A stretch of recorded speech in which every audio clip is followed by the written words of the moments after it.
Hello and welcome. Please sit down, chill out and just watch me draw a super cute meerkat pup for the next few minutes. This is probably one of my favourite ever commissions to have drawn, and you will hear the story behind it at the end of the video. Now, this particular collector who commissioned this piece has had a few pieces from me before, which is always super nice as an artist to have people return and buy more of your art, obviously, because it helps to keep you going. This particular commission was one of those pieces that I really struggled to put my pencils down with, and that is so nice when it happens because it means that I'm thoroughly enjoying what I'm drawing. But then it's kind of sad when it's over because I just want to keep having this really cute face on my drawing board that I can keep coming back to every morning. But I also know when I feel like that, the piece is going to turn out just how I want, and I'm always really pleased at the end of it because I just feel that flow when I'm drawing it and time just goes by so quickly.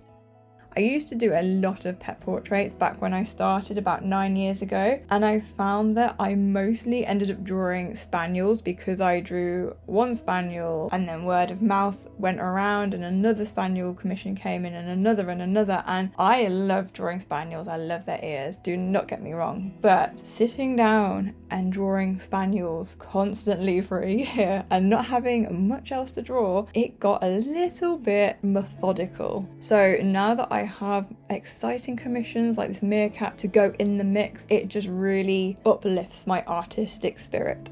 The one thing I did find really challenging on this piece was that the fur looks quite wiry rather than that soft fluffy fur that I am so used to drawing, so it took a lot more fine shadows to get individual hairs to stand out from the lighter hairs. So it was a little bit of a fiddle at times, but again I was in such a flow state that I didn't really mind, and I was enjoying it so much that my brain was just happy to figure it out.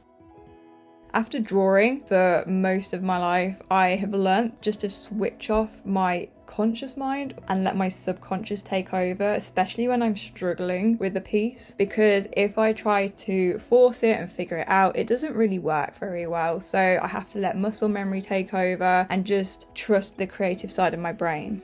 Now, I could not have done that when I first started at all, and I remember trying to do that a little bit and trying to figure out how to do things and having so many tears, especially when I was trying to figure out how to draw skin like elephant skin or gorilla skin, because it was just so difficult. But muscle memory is a wonderful thing, and it means that I can just relax, go with the flow, and watch the art appear in front of me. It did take me quite a while to get to that stage, I won't lie, but it's like when a musician plays an instrument. In the end, they don't need to think about it, it's all muscle memory. They can walk around, if it's a guitar, they can sing at the piano, and away they go. And it is just the same with drawing and painting. And here it is, the finished piece. Now, I've sent an image of this to the customer who's ordered it. They're very happy, and they've chosen the frame.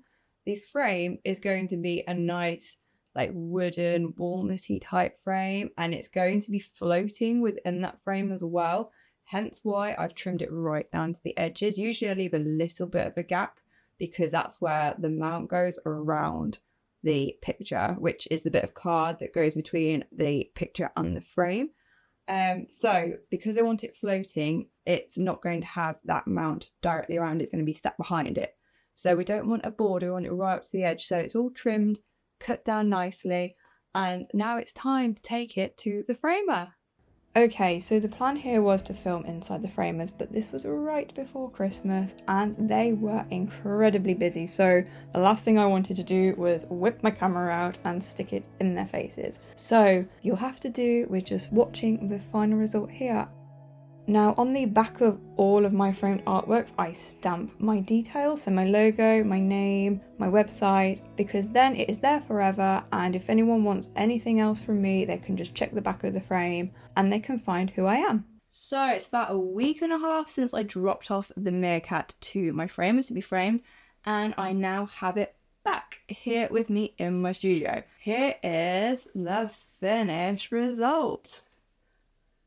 The person who commissioned this particular piece from me has had a few of my artworks before, all of them framed in this lovely wooden walnut frame, with the glass set forward away from the artwork, so it looks like the artwork is floating within the frame.